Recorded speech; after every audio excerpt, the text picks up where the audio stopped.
നസീസ് ആർക്കൈവ്സിൻ്റെ പുതിയൊരു വീഡിയോയിലേക്ക് എല്ലാവർക്കും സ്വാഗതം. ഞാനിപ്പോൾ അതാ വന്നിട്ടുള്ളത് കോഴിക്കോട് പുതിയതായിട്ട് ഓപ്പൺ ആയിട്ടുള്ള ലുലു മാൾ കാണാൻ വേണ്ടി വന്നതാണ്. അപ്പോൾ അത് തുടക്കത്തിൽ ഉണ്ടാക്കുന്ന സമയത്ത് ഇതെപ്പോഴാണ് ഓപ്പൺ ആവുക ഇങ്ങനെ കാത്തു നിന്നിട്ടോ. അപ്പോൾ അത് ഞാൻ ഓണത്തിൻ്റെ ആ ഒരു ടൈമിലാണ് വന്നത്. അതുകൊണ്ടാണ് തോന്നുന്നുണ്ട് ഭയങ്കര തിരക്കേനി. എവിടെയൊന്ന് കാല് കുത്താൻ പോലും സ്ഥലമില്ല എന്നൊക്കെ പറയില്ല, അത്രയും തിരക്ക് തന്നെ. ഇനി പാർക്കിങ്ങും ഒക്കെ ഭയങ്കര തിരക്കാണ്. എന്നാലും ശരിയായിട്ടൊന്നും ആസ്വദിക്കാൻ പറ്റിയില്ല കേട്ടോ. ഞാനിപ്പോൾ മേലോട്ടൊന്നും കയറിയിട്ടില്ല, അപ്പോൾ അത്രയും തിരക്കായതുകൊണ്ട്. പിന്നെ അവിടെ കയറിയ സമയത്ത് തന്നെ ഉണ്ട് നമ്മളെ മാവേലീനെ കണ്ടിട്ടുണ്ട്. എല്ലാവരും മാവേലീൻ്റെ കൂടെ ഒന്ന് ഫോട്ടോ എടുക്കാനുള്ള തിക്കും തിരക്കാണ് കേട്ടോ. ഇപ്പോൾ ഇതാ കണ്ടില്ലേ, അത്രയും തിരക്കാണ്. ഞാൻ പിന്നെ ഹൈപ്പർ മാർക്കറ്റ് മാത്രമേ കയറിയിട്ടുള്ളൂ കേട്ടോ. അവിടുന്ന് കുറച്ച് സാധനങ്ങളൊക്കെ വാങ്ങി, ഒരുപാടായിട്ട് വാങ്ങിയിട്ടുമില്ല. കാരണം എന്താ വെച്ചാൽ നമ്മൾ ബില്ലിങ്ങിലൊക്കെ നല്ല തിരക്കാണ്, ഓപ്പണിങ് ആയ സമയം തന്നെ ആയതുകൊണ്ടാണ്. പിന്നെ അതാ ഇന്നത്തെ വീഡിയോയിൽ ഞാനിപ്പോൾ കാര്യമായിട്ട് കാണിക്കുന്നത് കുറച്ച് വാചകവും പാചകവും എല്ലാം കൂടിയാണ് കേട്ടോ. അപ്പോൾ ഇത് കുറച്ച് സംസാരിക്കാമെന്ന് വിചാരിച്ചിട്ടുണ്ട്. അപ്പോൾ സാധാരണത്തെ ആ ഒരു വ്ളോഗ് പോലത്തെ ആ ഒരു രീതിയിലാണ് കേട്ടോ ഞാൻ എടുത്തിട്ടുള്ളത്. നിങ്ങൾക്കറിയാമല്ലോ ഞാൻ അങ്ങനെയാണ് സംസാരിക്കലെന്ന്. നമ്മൾ ഒരുപാട് ആളുകളുടെ ഇടയിൽ ജീവിക്കുന്ന ആളുകളാണല്ലോ. അപ്പോൾ അതുകൊണ്ട് തന്നെ നമുക്ക് ചെറുതും വലുതുമായ പല ദോഷങ്ങളും ഗുണങ്ങളും എല്ലാം ഉണ്ടാവും. അപ്പോൾ ആളുകളുടെ ഇടയിൽ നമ്മളിങ്ങനെ എന്താ പറയുക, സമൂഹ ജീവിയായി ജീവിക്കുന്ന സമയത്ത് ഒരുപാട് നമ്മുടെ പെരുമാറ്റത്തിലും സംസാരത്തിലും ശ്രദ്ധിക്കേണ്ടതായ കുറച്ച് കാര്യങ്ങളുണ്ട്. അപ്പോൾ നമ്മളത് ശ്രദ്ധിക്കാതെ നമുക്ക് തോന്നിയ പോലെ ജീവിക്കുകയാണെങ്കിലും സംസാരിക്കുകയാണെങ്കിലൊക്കെ നമുക്കത്ര വില ഉണ്ടാവില്ല ആളുകളുടെ ഇടയിൽ. ആളുകൾക്ക് നമ്മളെ കുറിച്ചിട്ട് നല്ലൊരു മതിപ്പ് തോന്നണമെങ്കിലും അല്ലെങ്കിൽ ഒരു ബഹുമാനം തോന്നണമെങ്കിലൊക്കെ നമ്മൾ പാലിക്കേണ്ട കുറച്ച് കാര്യങ്ങളുണ്ട്. അപ്പോൾ ഒരുപാട് കാര്യങ്ങൾ ഞാൻ ഈ ഒരു കുഞ്ഞു വീഡിയോ കൂടി എനിക്ക് പറയാൻ പറ്റില്ലല്ലോ, എന്നാലും ഇമ്പോർട്ടൻ്റ് ആയ കുറച്ച് കാര്യങ്ങളാണ് കേട്ടോ ഞാൻ ഇതിൽ പറയുന്നത്. അപ്പോൾ നമ്മൾ സംസാരിക്കുന്ന സമയത്തായാലും നമ്മൾ അവരുടെ ഇടയിൽ ജീവിക്കുന്ന സമയത്താണെങ്കിൽ നമ്മളെ പ്രവൃത്തി കൊണ്ടും നമ്മളെ മറ്റുള്ള എന്ത് കാര്യങ്ങൾ കൊണ്ടായാലും നല്ല രീതിയിൽ നല്ല മനുഷ്യനാണ് അല്ലെങ്കിൽ നല്ലൊരു വ്യക്തിയാണ് എന്നുള്ള ആ ഒരു ഇത് നമുക്ക് ഉണ്ടായിരിക്കണം. അപ്പോൾ അത് എന്തൊക്കെയാണെന്നാണ് കേട്ടോ പറയുന്നത്. അപ്പോൾ ഞാൻ രാവിലത്തെ ബ്രേക്ക്ഫാസ്റ്റിൻ്റെ പരിപാടികളാണ്. അപ്പോൾ അതിൻ്റെ ഉള്ളിൽ കൂടി സ്നാക്സും ഉണ്ടാക്കുന്നുണ്ട്. അപ്പോൾ അതുകൊണ്ട് തന്നെ ശരിക്കും എനിക്ക് വീഡിയോ ഇപ്പോൾ എടുക്കാൻ ശരിക്കും പറ്റാത്തത് തന്നെ അങ്ങനെ ഇപ്പോൾ സ്നാക്സിൻ്റെ കാര്യങ്ങളൊക്കെ ഉള്ളതുകൊണ്ടാണ്. അപ്പോൾ രാത്രിയും രാവിലെയൊക്കെ എനിക്ക് നല്ല തിരക്കാണ്. അപ്പോൾ ഇനി ഉച്ച സമയത്തും രാവിലെ 10 മണി മുതൽ വൈകുന്നേരം വരെയുള്ളൂ ഒരു ഒഴിവുള്ളൂ. അപ്പോൾ ആ സമയത്ത് നമുക്ക് നമ്മുടേതായ മറ്റു കാര്യങ്ങളും ഉണ്ടാവില്ല. അതുകൊണ്ടാണ് വീഡിയോ അങ്ങനെ വൈകുന്നത്. ഇനി കാര്യത്തിലേക്ക് കടക്കട്ടോ. ഫസ്റ്റിലെ പോയിന്റ് എന്താണെന്ന് വെച്ചാൽ നമ്മൾ മറ്റുള്ളവരോട് സംസാരിക്കുമ്പോഴും നമ്മുടെ പ്രവൃത്തിയിലും ഒക്കെ ഒരു സത്യസന്ധത പുലർത്താനായിട്ട് ശ്രമിക്കുക. അതായത് നല്ല ഒരു കാപട്യങ്ങളൊന്നും ഇല്ലാതെ തുറന്ന മനസ്സോടു കൂടി തന്നെ മറ്റുള്ളവരോട് ഇടപഴകുക. അങ്ങനെ ആകുമ്പോൾ ആളുകൾക്ക് നമ്മളോടൊരു മതിപ്പുണ്ടാവും. അതുമല്ല അവർ നല്ല സത്യസന്ധമായുള്ള ഒരാളാണ് അങ്ങനെയുള്ളൊരു ചിന്ത മറ്റുള്ളവരുണ്ടാവും. പിന്നെ ഒന്നാമത്തെ, നമ്മൾ സംസാരിക്കുന്ന സമയത്ത് വളവളാന്നിങ്ങനെ സംസാരിച്ചുകൊണ്ടിരിക്കരുത്. ഞാൻ എപ്പോഴും പറയില്ല, മറ്റുള്ളവർക്ക് പറയുന്നതും മറ്റുള്ളവർക്ക് പറയാനുള്ളതും നമ്മൾ കേൾക്കണം. അപ്പോൾ നല്ലൊരു കേൾവിക്കാരനും ആവണം എന്ന് പറയലില്ലേ, അതേപോലെ നമ്മളിങ്ങനെ സംസാരിച്ചുകൊണ്ടിരുന്നാൽ മറ്റ് കേൾക്കുന്നവർക്ക് അത് ബോറടിക്കും. അപ്പോൾ അവർക്ക് സംസാരിക്കാണ്ടാവും. പിന്നെ അതേപോലെ ഒരു സംസാരിച്ചുകൊണ്ട് നിൽക്കുമ്പോൾ അതിലിടയിൽ കയറിയിട്ട് നമുക്കൊരു സംസാരമുണ്ട്. അപ്പോൾ മറ്റുള്ളവർ പറയുന്നത് മൈൻഡ് ചെയ്യാതെ അങ്ങനെ ആ ഒരു ഇത് നമുക്ക് ഉണ്ടാവരുത്. അപ്പോൾ അത് നമ്മളെ സമൂഹത്തിൽ ആളുകളുടെ ഇടയിൽ നമുക്കൊരു വില ഉണ്ടാവും. ഇവള് സംസാരിക്കാൻ തുടങ്ങിയാൽ നിർത്തൂല, ഒരു ഇറിറ്റേഷൻ പോലെ തോന്നും. അപ്പോൾ നമുക്ക് മിതത്തിൽ സംസാരിക്കുക, നമ്മുടെ പ്രവൃത്തിയിൽ അതേപോലെ നല്ല സത്യസന്ധത പുലർത്താനും ശ്രമിക്കുക. അതാണ് കേട്ടോ ഫസ്റ്റത്തെ പോയിന്റ്. രണ്ടാമത്, ഏതൊരു വ്യക്തിക്കും കുറച്ച് ചെറിയതായാലും വലുതായാലും ഒക്കെ രഹസ്യങ്ങളുണ്ടാകും. ആ രഹസ്യങ്ങൾ മറ്റുള്ളവരുമായിട്ട് പങ്കുവെക്കാതിരിക്കുക. നമ്മൾ വിശ്വസിച്ചിട്ട് നമുക്ക് അത്രയും അടുപ്പമുള്ള സുഹൃത്തുക്കളോടോ ബന്ധുക്കളോടൊക്കെ പറയും. പക്ഷെ അവർ ഓട്ടോമാറ്റിക്കായിട്ട് അവരെ കുറ്റം പറഞ്ഞിട്ടും കാര്യമില്ല, ഏതെങ്കിലും രീതിയിൽ മറ്റുള്ള ആളുകളോട് അവർ പറയും. അപ്പോൾ അതുകൊണ്ട് തന്നെ നമ്മുടെ രഹസ്യങ്ങൾ നമ്മളുടേതായിട്ട് മാത്രമായിട്ട് വെക്കുക. പിന്നെ അതേപോലെ മറ്റുള്ള നമ്മളെ ഫ്രണ്ട്സോ അതേപോലെ ബന്ധുക്കളോ ആരെങ്കിലും നമ്മളോട് അവരുടെ രഹസ്യങ്ങൾ എന്തെങ്കിലും നമ്മളോട് പറയരുത് കേട്ടോ, മറ്റൊരാളോട് പറയരുത്. അത്രയ്ക്കും എന്താ പറയുക, കോൺഫിഡൻഷ്യൽ എന്ന് പറയാൻ പറ്റിയിട്ടുള്ള അത്രയും രഹസ്യങ്ങൾ പറയും. അത് നമ്മൾ ചിലപ്പോൾ നമ്മളെ ഭയങ്കര ക്ലോസ് ആയിട്ടുള്ള ഫ്രണ്ട്സിനോട് നമ്മൾ പറയും. പക്ഷെ അവർ ചിലപ്പോൾ നമ്മളെപ്പോലെ ചിലപ്പോൾ അല്ലെങ്കിൽ കേൾക്കുന്ന പോലെ പാരി അത്രയും ഒതുക്കത്തിൽ പറയാതെ എന്താ പറയുക രഹസ്യം പറയാത്ത ആളുകളൊന്നും ആയിരിക്കില്ല ചിലപ്പോൾ. അപ്പോൾ അവർ മറ്റവരോട് പറഞ്ഞ് മൊത്തത്തിൽ അത് നാട് മുഴുവൻ പരക്കും. അതുകൊണ്ട് തന്നെ ആരോടും പറയരുത് എന്ന് പറഞ്ഞിട്ടുള്ള രഹസ്യങ്ങൾ നമ്മൾ മറ്റുള്ളവരോട് പറയാതിരിക്കുക. അതേപോലെ തന്നെ നമ്മളെ രഹസ്യങ്ങളും ആരോടും പറയണ്ട, കാര്യമില്ല ആരോടും പറഞ്ഞിട്ട്. അതേപോലെ തന്നെ നമ്മുടെ ഭർത്താവിനെ കുറിച്ചിട്ടും നമ്മുടെ മക്കളെ കുറിച്ചിട്ടൊക്കെ നമുക്ക് പല അഭിപ്രായ വ്യത്യാസങ്ങളുണ്ടാവും. അപ്പോൾ നമുക്ക് അവരോട് ദേഷ്യം ഉണ്ടാവും, സ്നേഹം ഉണ്ടാവും, ഇഷ്ടം ഉണ്ടാവും, എല്ലാം ഉണ്ടാവും.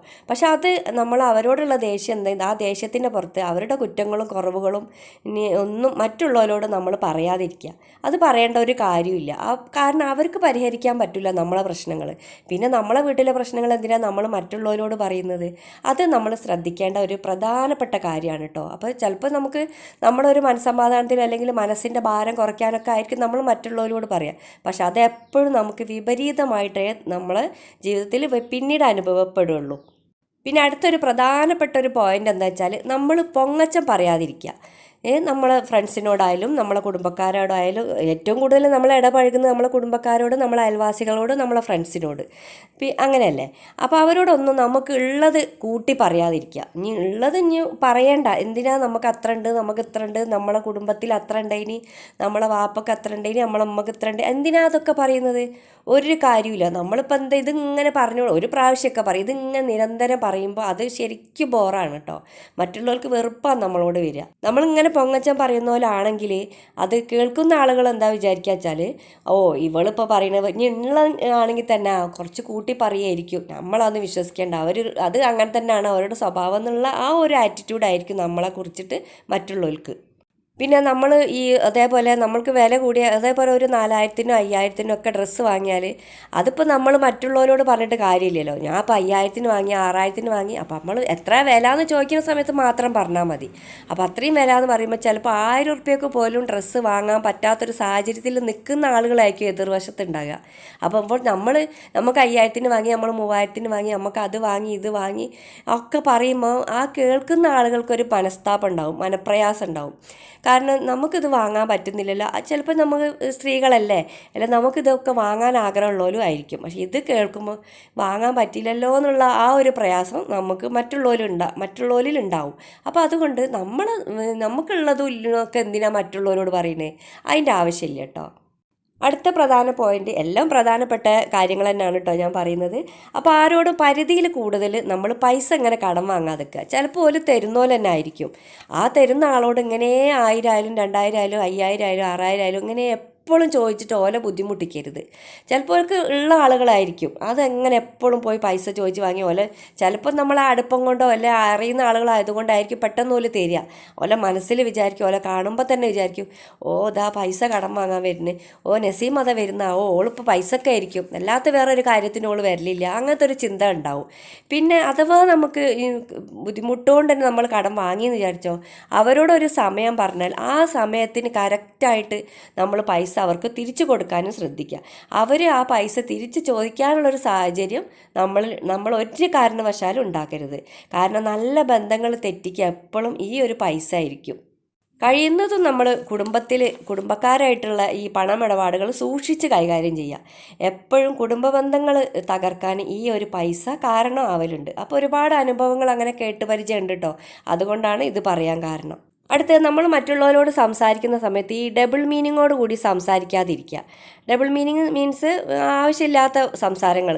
എന്താ പറയുക, ഒരു സമൂഹത്തിൽ നമ്മളെ വില കുറയ്ക്കുന്ന ഏറ്റവും വലിയൊരു പ്രധാനമാണ് അത്, അങ്ങനത്തെ ഒരു സംസാരം. അപ്പോൾ അത് കേൾക്കുന്ന സമയത്ത് ചിലപ്പോൾ അവർ ചിരിച്ച് പ്രോത്സാഹിപ്പിച്ചൊക്കെ തരും. പക്ഷെ അത് കഴിഞ്ഞ് പിന്നെ പറയുമ്പോൾ മറ്റുള്ളവരോട് ഒരു പറയും, ഒരു നസീമ എപ്പോഴും ഈ ഒരു രീതിയിലാണ് സംസാരിക്കുക, അവളോട് ഓവറായിട്ട് നമ്മൾ ബന്ധത്തിന് നിൽക്കണ്ട, അവളോട് അധികം സംസാരിക്കാൻ നിൽക്കണ്ട, അവിടെ ഭാഷ ശരിയല്ല എന്നൊക്കെ പറയും. അപ്പോൾ അതുകൊണ്ട് അത് നമ്മൾ നല്ലോണം ശ്രദ്ധിക്കുക. ആ ഒരു നമ്മളെ സംസാരത്തിൽ ആ ഒരു ഇതുണ്ടല്ലോ, ദ്വയാർത്ഥം എന്നൊക്കെ പറയും. അത് ഏതാണെന്ന് ഇപ്പോൾ ഞാൻ കറക്റ്റായിട്ട് പറയാൻ നിങ്ങൾക്ക് മനസ്സിലായിട്ടുണ്ടാവും എന്ന് വിചാരിക്കുകയാണ്. പിന്നെ അടുത്തത്, കഴിയുന്നത് നമ്മൾ മറ്റുള്ളവരെ ഗുണവും ദോഷവും ചർച്ച ചെയ്യാതിരിക്കാൻ വേണ്ടി ശ്രദ്ധിക്കുക. ഒരു മനുഷ്യന് പല ദോഷങ്ങളും നന്മകളും എല്ലാം ഉണ്ടാവും. നമ്മളെന്തിനാണ് അതൊക്കെ കിള്ളിക്കുറിച്ച് അതിനെക്കുറിച്ച് സംസാരിച്ചിട്ട് നമ്മുടെ ആ ഒരു നല്ലൊരു എനർജി ഒഴിവാക്കുന്നത്? അതുമല്ല, എന്തിനാണ് മറ്റുള്ളവരെ ആ ഒരു ദേഷ്യത്തിന് പാത്രമാവുന്നത്? അതുകൊണ്ട് തന്നെ നമ്മൾ മറ്റുള്ളവരെ കുറ്റങ്ങളും കുറവുകളും കാണാതെയും പറയാതെയും ഇരിക്കുക. അതേപോലെ നമ്മളെ കൂട്ടത്തു നിന്ന് ഒരാൾ മാറി നിൽക്കുമ്പോൾ അവരെ കുറിച്ചിട്ട് സംസാരിക്കാതിരിക്കുക. അപ്പോൾ ഞാൻ നേരത്തെ പറഞ്ഞ പോലെ എല്ലാവർക്കും എല്ലാ ഗുണങ്ങളും ദോഷങ്ങളും ഉണ്ടാവും. നമ്മൾക്ക് ഇഷ്ടം പോലെ ഉണ്ടാവും മറ്റുള്ളവരെക്കാളും. എന്തിനാ മറ്റുള്ളവരെ കാര്യങ്ങൾ പറഞ്ഞ് നമ്മുടെ വില സ്വയം നമ്മൾ കളയുന്നത്? അപ്പോൾ നമ്മളിങ്ങനെ കുറ്റം പറയുമ്പോൾ ആ കേൾക്കുന്ന ആളുകൾ വിചാരിക്കും ഇത് എല്ലാവരെ കൊണ്ടും ഇവരിങ്ങനെ തന്നെയാണ് സംസാരിക്കുകയെന്ന്. അതുകൊണ്ട് തന്നെ ആരുടെ കുറ്റവും കുറവുകളും നമ്മൾ ശ്രദ്ധിക്കേണ്ട. നമ്മളെ കുറ്റം കുറവ് എന്താണോ അത് നോക്കിയിട്ട് അത് പരിഹരിച്ചിട്ട് നല്ല രീതിയിൽ ജീവിതം മുന്നോട്ട് കൊണ്ടുപോകാനായിട്ട് ശ്രദ്ധിക്കുക. കുഞ്ഞു കുഞ്ഞു കാര്യങ്ങളാണ് നിങ്ങൾക്ക് ഉപകാരപ്പെട്ടിട്ടുണ്ടാവും എന്നാണ് വിചാരിക്കുന്നത്. അടുത്ത് തന്നെ നല്ലൊരു വീഡിയോ ആയിട്ട് വരാം. എല്ലാവർക്കും നല്ലൊരു ദിവസം ആശംസിച്ചുകൊണ്ട് താങ്ക്സ് ഫോർ വാച്ചിങ്.